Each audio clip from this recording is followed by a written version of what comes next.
Oke, sebelumnya selamat sore teman-teman semuanya. Aku buka dulu ya. Assalamualaikum warahmatullahi wabarakatuh.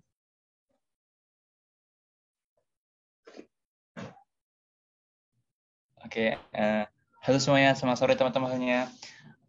Sebelumnya kenalin nama aku Jayat Nur Wahid, bisa dipanggil Dayat. Di sini aku tutor sosiologi di Marsiajar yang akan nemenin teman-teman semua belajar sosiologi di sore hari ini. Nah, sore ini kita akan belajar tentang perubahan sosial. Kita di sini sama-sama belajar ya. Eh, Mungkin kita langsung aja nggak sih untuk mempersingkat waktu, tapi sebelum kita mulai belajar, alangkah baiknya kita berdoa menurut agama dan kepercayaannya masing-masing. Berdoa dimulai. Berdoa dicukupkan. Oke, kita langsung masuk ke materi. Nah, untuk yang pertama itu pengertian perubahan sosial. Dan di sini aku mencantumkan tiga pendapat tokoh nih. Yang pertama menurut Kingsley Davis. Nah, dia tuh berpendapat bahwa perubahan sosial adalah proses perubahan yang terjadi dalam struktur dan fungsi masyarakat. Misalnya perubahan dalam hubungan antara buruh dan majikan dan sebagainya. Yang kedua itu menurut Gilin dan Gilin. Nah, dia itu berpendapat bahwa perubahan sosial dianggap sebagai sebuah suatu variasi dari cara-cara.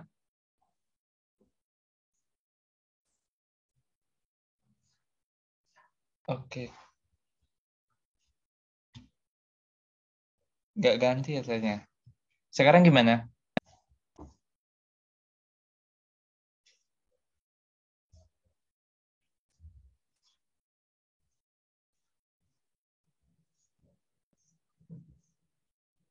Kita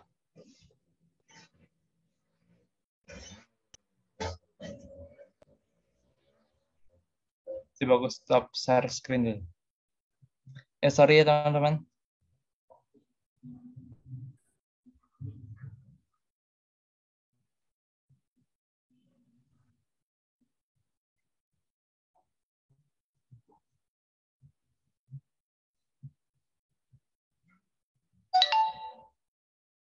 Sekarang gimana? Udah, udah kelihatan belum?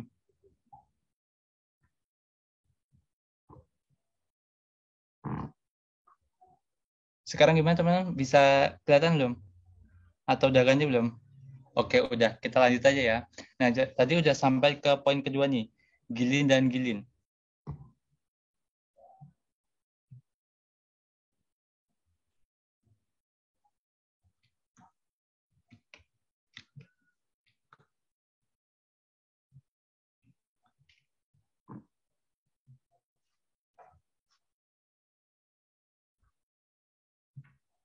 Udah ganti belum sekarang?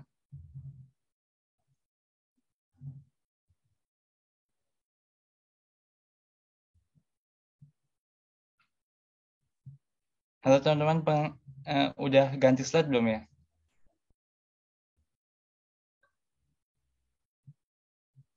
Yang lain gimana? Kok ini? Oke.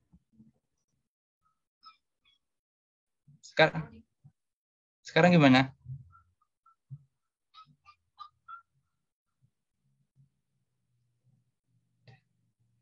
Oke, sekarang udah ganti. Nah, sekarang masuk ke pendapat tokoh yang kedua nih. Nah, tokoh yang kedua itu berpendapat bahwa perubahan sosial dianggap sebagai suatu variasi dari cara-cara hidup yang telah diterima, baik karena perubahan kondisi geografis, komposisi penduduk, kebudayaan material, ideologi, maupun karena adanya difusi atau penemuan baru dalam masyarakat. Yang ketiga itu menurut Morey, dia itu berpendapat bahwa perubahan sosial sebagai perubahan penting dalam struktur sosial, yaitu pola-pola perilaku interaksi sosial yang terjadi dalam masyarakat. Nah, jadi dari pendapat ketiga tokoh tadi, ada nggak sih yang bisa nyimpulin apa sih perubahan sosial itu? Oke, kalau ada yang mau berpendapat bisa langsung open mic. Gimana teman-teman?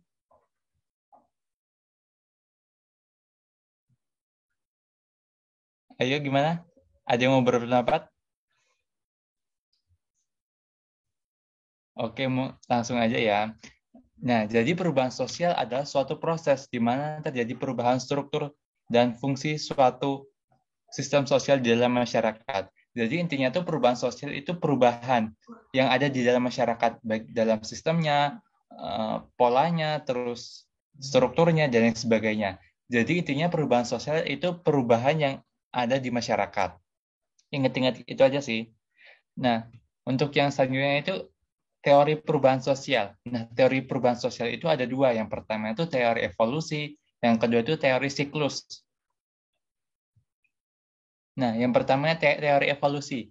Nah, teori ini tuh beranggapan bahwa perubahan sosial di perubahan sosial memiliki arah tetap yang dilalui oleh semua masyarakat. Masyarakat berubah dan berkembang dari tahap peradaban sederhana menuju tahap peradaban yang lebih kompleks. Mungkin dapat dianalogikan seperti gambar di samping ini ya. Mungkin teman-teman bisa lihat semua ya, dari primitif, tradisional, modern. Contohnya tuh kayak misalnya nih, eh, komunikasi aja deh. Nah, pada awalnya nih, di tahap primitif ini, untuk melakukan komunikasi itu kan harus menggunakan surat, terus atau melakukan pertemuan secara langsung yang jauhnya tuh bisa Sumatera Jawa itu tetap apa ya tetap dilakukan gitu untuk melakukan komunikasi atau mau menyampaikan pesan gitu.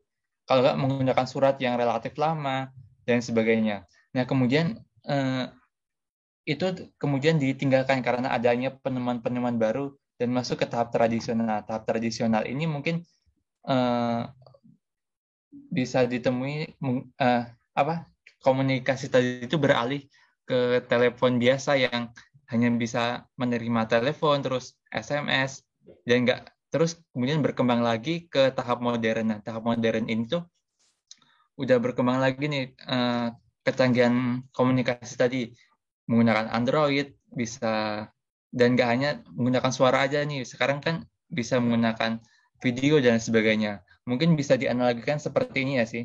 Kayak primitif terus tradisional terus beranjak ke modern seperti itu sih. Gimana teman-teman bisa dipahami atau ada yang ditanyakan? Atau kecepatan yang jelasinnya?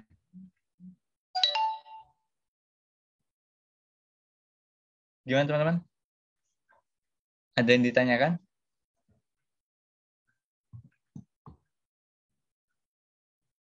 Oke, aman. Kalau ada yang ditanyakan langsung open mic, kalau nggak di chat aja ya, biar nggak kelewat juga. Nah, untuk yang kedua itu teori siklus. Nah, teori siklus ini beranggapan bahwa perubahan sosial pada masyarakat merupakan sesuatu yang tidak dapat direncanakan atau diarahkan.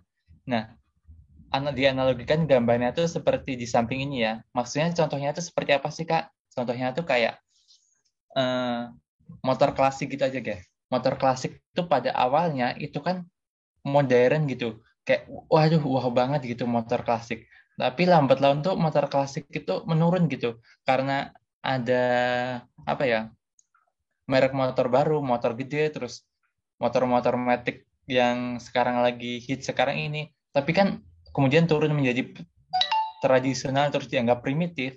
Terus tapi lambat laun akhir-akhir ini kan motor klasik itu terangkat lagi nih sama anak-anak muda yang dipakai buat jalan-jalan dan sebagainya. Kemudian meningkatlah menjadi modern. Nah, suatu saat motor klasik itu akan menjadi dianggap sebagai primitif atau tradisional karena adanya apa ya eh, hal yang baru yang lebih modern gitu.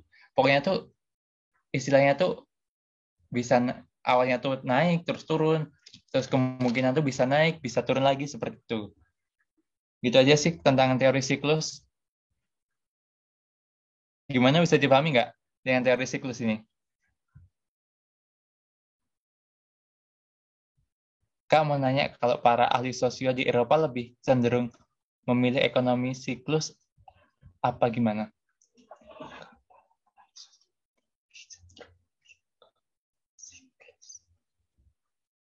Kalau ekonomi mungkin ke perkembangan nggak sih? Yang awalnya tuh lebih tradisional terus ke arah yang lebih modern gitu nggak sih? Kayak revolusi industri gitu, yang awal mula munculnya sosiologi itu kan pada awalnya kan masyarakat Eropa itu kan lebih tradisional gitu, istilahnya primitif, tapi lambat laun karena adanya penemuan baru, akhirnya masyarakat Eropa itu kan lebih modern gitu nggak sih? Kalau juga masuk ke ekonomi nggak sih itu? Menurut aku sih lebih ke evolusi sih. Gimana, bisa dipahami nggak?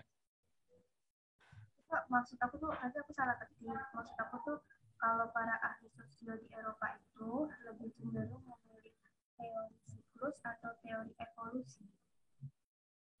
Gimana kok suaranya tuh agak jauh gitu? Tes kedengeran kak? Bisa di Halo? itu lagi nggak? Nggak bisa kak, ini udah. Oke, oke. Gimana, Kalau gimana? itu tadi aku itu salah, itu harusnya bukan ekonomi, tadi aku tuh salah ketik itu kak. Maksud aku itu ahli sosial Eropa itu lebih cenderung milih teori evolusi atau teori siklus. Kalau pemilihan para sosionya itu saya kurang memahami juga sih ya. Tapi kalau secara kasusnya itu menurut saya lebih ke evolusi gitu sih. Kasus-kasus di Eropa itu. Eh, ya, evolusi. Gimana? Oke kak, oke makasih kak. Oke. Oke, jadi untuk teori ini ada yang ditanyakan atau sudah aman? Aman, Kak. Aman, oke. Nah, selanjutnya itu bentuk atau jenis perubahan sosial.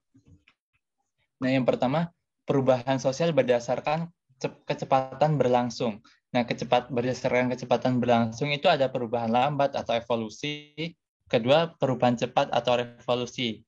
Nah, yang pertama nih, perubahan lambat atau evolusi. Nah, sesuai dengan namanya, perubahan lambat atau evolusi itu perubahan yang berlangsung secara lambat atau secara lama, membutuhkan waktu yang relatif panjang gitu. Nah, contohnya tuh kayak perubahan peradaban manusia nih, yang dari zaman apa ya, kayak sejarah itu, kalau dalam sejarah itu manusia itu kan kayak kera gitu. Nah, kemudian berkembang sampai manusia dengan bentuk sekarang ini kan butuh waktu yang relatif panjang kan, nggak cuma setahun atau 2 tahun, bahkan ribuan tahun kan, untuk uh, berubah menjadi apa? Berubah menjadi manusia yang lebih modern sekarang ini gitu. Yang saya itu perubahan cepat atau revolusi. Nah, perubahan yang berlangsung cepat terjadi karena adanya keinginan yang kuat dari masyarakat untuk melakukan perubahan, adanya pemimpin yang baik, dan waktu yang tepat. Nah, ciri-ciri dari perubahan revolusi ini tuh adanya keinginan yang kuat dari masyarakat, adanya pemimpin, terus waktu yang tepat. Nah, contoh dari perubahan revolusi ini apa sih? Kayak itu, apa namanya? Proklamasi kemerdekaan Indonesia. Nah, proklamasi kemerdekaan Indonesia kan diinginkan oleh masyarakat kan untuk melakukan perubahan agar tidak dijajah terus sama Belanda. Terus adanya pemimpin yang baik. Pemimpin di sini kan Bapak Soekarno. Terus waktu yang tepat. Nah, itu kan butuh waktu yang tepat, kemudian perlu adanya sidang-sidang dan sebagainya seperti itu. Gitu aja sih tentang revolusi. Gimana? Ada yang mau ngasih contoh lain atau ada yang kurang paham? Gimana teman-teman? Ada yang mau ngasih contoh lain kah? Dari evolusi atau revolusi? Atau ada yang ditanyakan?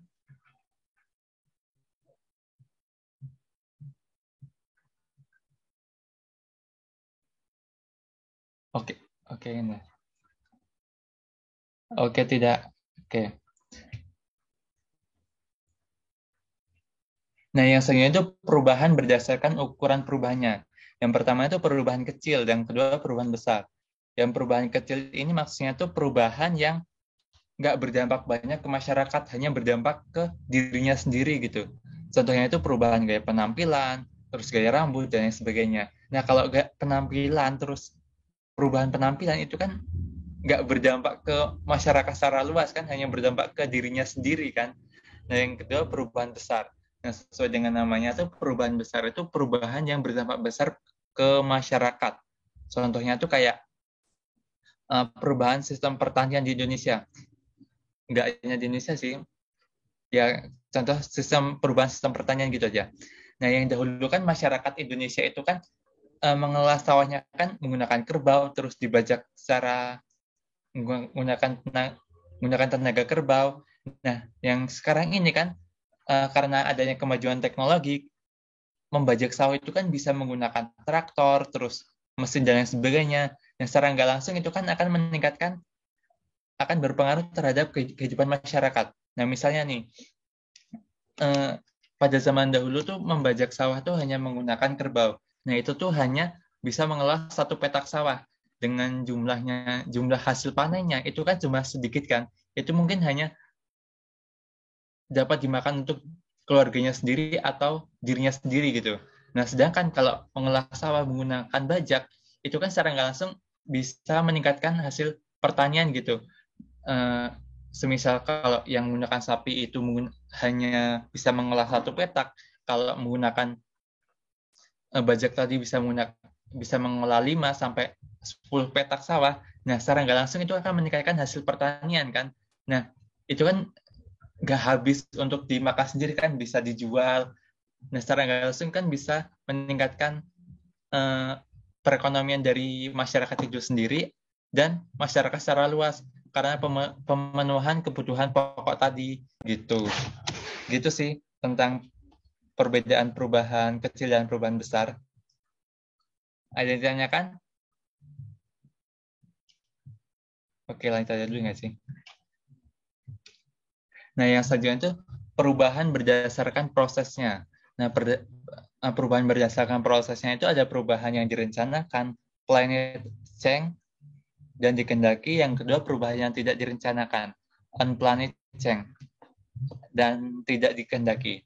Kita bahas yang pertama nih, perubahan yang direncanakan atau dikehendaki. Nah, sesuai dengan namanya, perubahan ini tuh udah direncanakan, udah apa ya, istilahnya tuh udah dipersiapkan dulu secara matang gitu. Nah, agen dari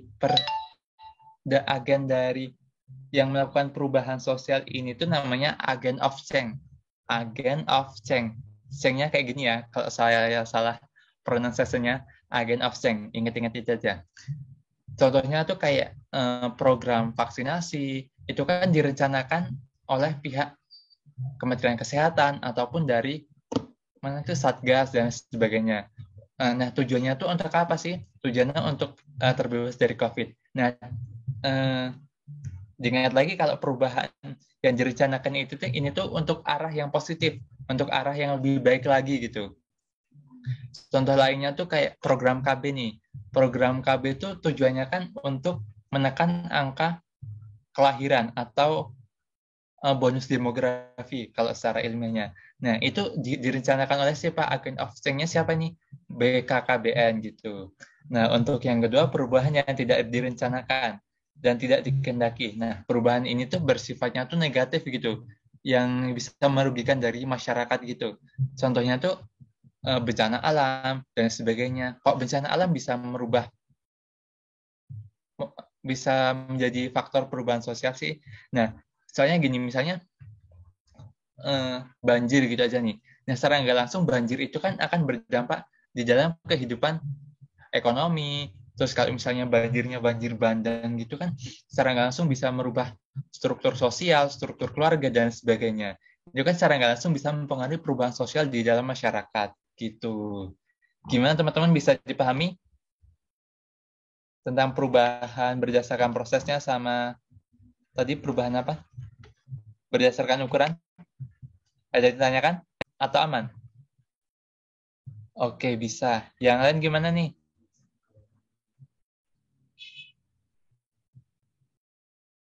Oke, aman. Kalau ada yang ditanyakan atau kurang jelas bisa langsung di chat aja ya. Biarin saya juga tahu gitu. Nah, untuk yang selanjutnya itu perubahan berdasarkan sifatnya, yaitu perubahan struktural atau perubahan mendasar. Yang kedua, perubahan proses atau perubahan yang tidak mendasar. Nah, yang pertama nih perubahan struktural atau perubahan mendasar. Nah, perubahan struktural itu terjadi dalam aspek kehidupan masyarakat sehingga timbulnya reorganisasi. Nah, contoh dari perubahan yang mendasar ini tuh kayak perubahan kepemimpinan di Indonesia sendiri nih. Intinya tuh kayak perubahan kepemimpinan kalau perubahan secara mendasar. Contohnya tuh kayak di Indonesia sendiri kan awalnya Orde Baru pemerintahnya, sistem pemerintahnya. Terus berubah menjadi apa sih, saya juga lupa juga, kurang paham juga. Mungkin bisa nih di chat kasih tahu aku yang belajar sejarah nih. Pokoknya kalau perubahan struktural itu perubahan sistem pemerintahan atau yang bersifat dasar gitu dari sebuah masyarakat gitu. Nah, yang kedua perubahan proses tidak mendasar. Nah, perubahan proses itu terjadi pada aspek pelaksanaan sistem. Nah, perubahan ini bersifat tidak mendasar dan bertujuan untuk memperbaiki sistem sebelumnya. Nah, contohnya tuh kayak perubahan undang-undang atau disebut juga amandemen. Istilahnya tuh amandemen undang-undang. Terus apa lagi ya? Eh, Ya itu sih perubahan undang-undang atau amandemen gitu sih. Gimana teman-teman, bisa dipahami nggak tentang perubahan yang bersifat berdasarkan sifatnya nih? Oke, mungkin aku sambil lanjut dulu ya. Nah, yang selanjutnya itu perubahan sosial berdasarkan caranya. Yang pertama itu perubahan berdasarkan dengan cara kekerasan. Nah, sesuai dengan namanya, perubahan ini tuh dengan cara kekerasan, baik secara fisik maupun psikologis. Nah, contohnya tuh kayak pemerintah pas penjajahan Belanda itu. Nah, itu kan terjadi secara fisik gitu. Baik secara fisik maupun psikis terjadi, dilakukan secara kekerasan untuk melakukan perubahan. Perubahan di sini perubahan untuk si Belanda tadi, untuk memperoleh keuntungannya tadi. Nah, yang kedua itu perubahan tanpa kekerasan. Nah, perubahan tanpa kekerasan itu perubahan yang dilakukan dengan cara secara damai, secara kekeluargaan, terus pokoknya tuh secara damai gitu. Nah, contohnya tuh kayak sosialisasi, terus seminar, dan lain sebagainya seperti itu. Gimana teman-teman, bisa dipahami tentang dua ini tadi? Berdasarkan caranya dan...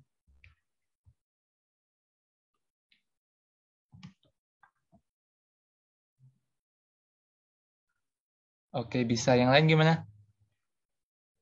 Biarin aku tahu juga nih. Biarin kalian nggak rugi gitu. Udah join terus kurang paham gitu. Oke, bisa. Nah, yang selanjutnya itu faktor pendorong perubahan sosial. Nah, faktor pendorongnya yang pertama itu kontak dengan budaya luar. Nah, jelas banget nih kalau hanya mengurusi budayanya sendiri dengan masyarakat itu sendiri, nah secara nggak langsung itu kan akan mempersulit adanya perubahan sosial gitu. Nggak mengetahui perkembangan zaman itu seperti apa gitu.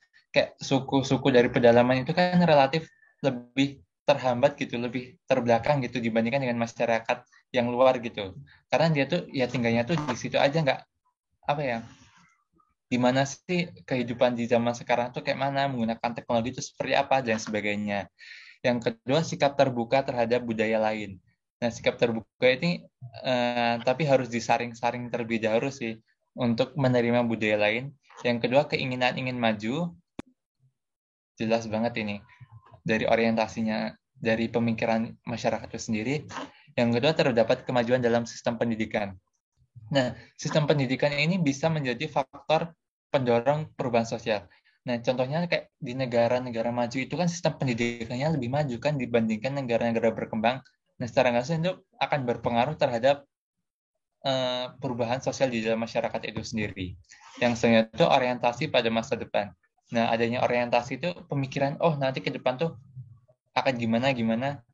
Pokoknya tuh berpikir lebih maju gitu. Yang ketiga, yang selanjutnya itu sistem lapisan terbuka pada masyarakat. Nah, sistem lapisan ini tuh kayak kasta-kasta gitu loh. Ini tuh mungkin sekarang udah nggak terlalu berpengaruh sih terhadap perubahan sosial. Kalau mungkin zaman dahulu sih kayak pembatasan kalau orang yang berkasta ini tuh nggak boleh gini loh, itu hanya untuk berkasta-kasta yang tinggi gitu. Nah, yang selanjutnya itu komposisi masyarakat yang heterogen. Nah, heterogen itu tidak hanya satu jenis gitu.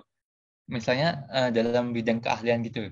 Nah, dalam masyarakat itu kan kalau hanya ahli dalam bidang ekonomi, itu kan nggak akan balance gitu. Kalau nggak ada ahli dalam teknologi, sains, dan lain sebagainya. Begitupun sebaliknya.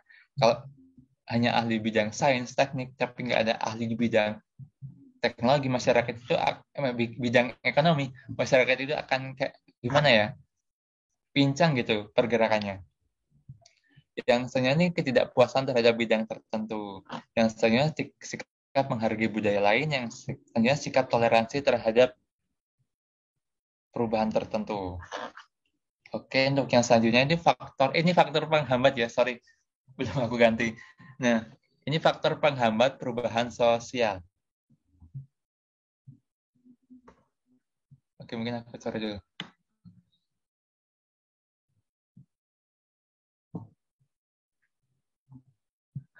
Ini faktor penghambat. Sorry, aku belum mau ganti.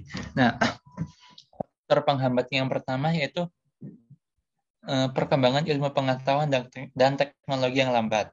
Jelas banget nih, ilmu pengetahuan dan teknologi ini kan sebagai dasar untuk melakukan perubahan di dalam masyarakat gitu.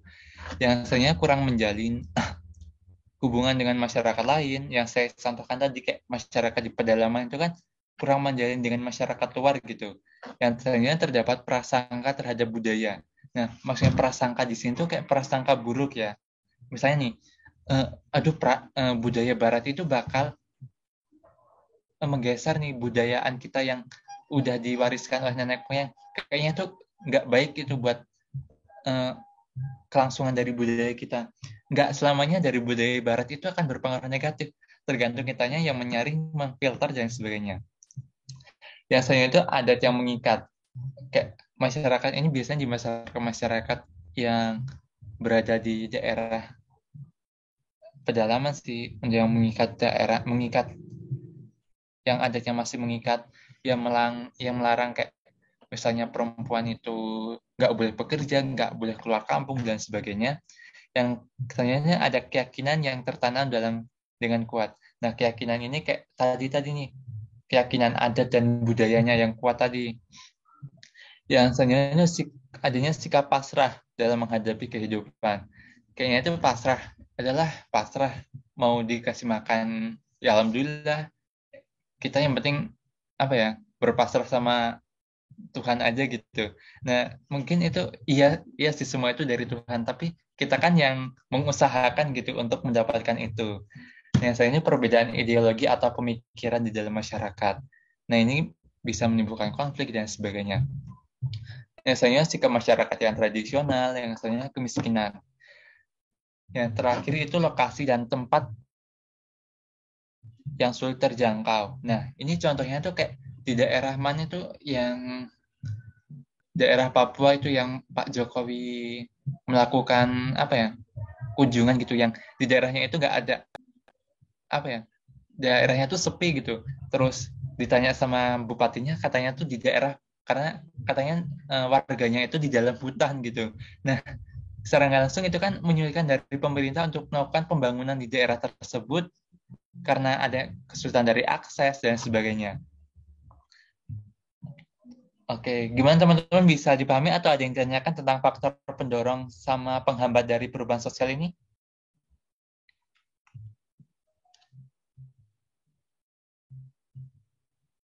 Oke, paham. Yang lain gimana? Nanti kalian rugi sendiri udah masuk tapi kurang paham. Paham, Kak? Yang lain? Yang lain gimana? Paham. Kalau ada yang ditanyakan, boleh banget ditanyain. Nanti kalau semisal saya bisa, ya saya jawab. Kalau enggak, ya teman-teman ini mungkin ada yang tahu jawabannya gitu. Kita diskusi bareng-bareng di sini. Oke, paham. Yang selanjutnya. Nah, yang selanjutnya itu sebab perubahan sosial.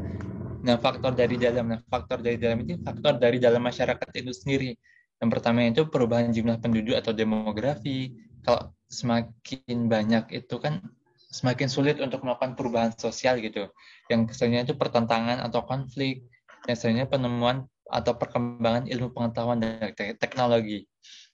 Nah, yang selanjutnya itu faktor dari luar, pengaruh budaya luar, yang selanjutnya peperangan dengan masyarakat lain, pengaruh perubahan lingkungan, dan sudah selesai. Gimana teman-teman? Oke, gimana? Ada yang ditanyain dari penjelasan tadi? Atau ada yang kurang paham?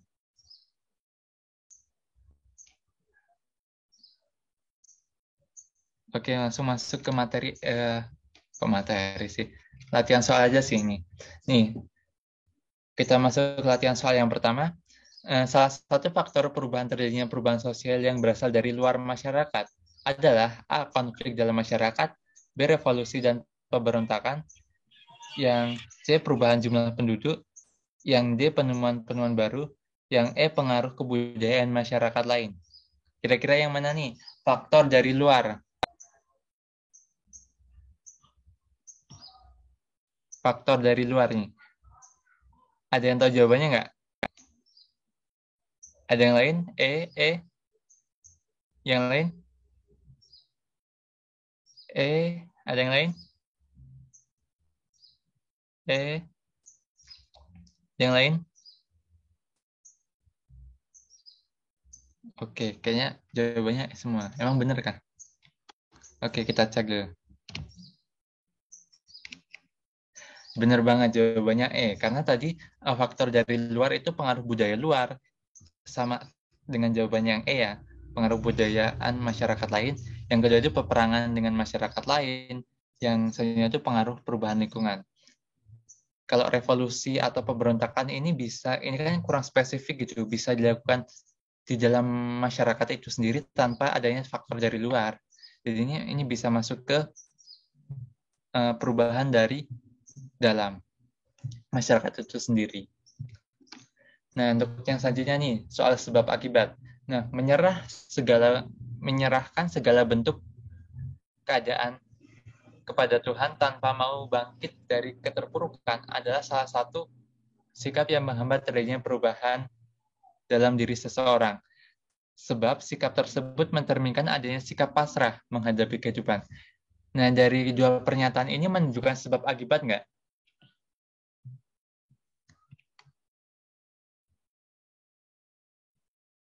A, A, A. Ya, benar banget. Jadi, kedua pertanyaan ini menunjukkan sebab akibat. Karena menyerah segala bentuk keadaan, kita bahas tadi, menyerah segala bentuk keadaan kepada Tuhan, tanpa mau bangkit dari keterpurukan adalah salah satu sikap penghambat terjadinya perubahan diri dalam seseorang. Benar. Nah, sikap tersebut mencerminkan adanya sikap pasrah dalam menghadapi kehidupan. Benar banget. Jadi kedua pernyataan ini menunjukkan sebab akibat. Gitu. Yang selanjutnya. Oke, ternyata udah habis nih. Gimana teman-teman? Ada yang ditanyakan atau ada yang kurang jelas tadi dari penjelasan aku? Gimana teman-teman?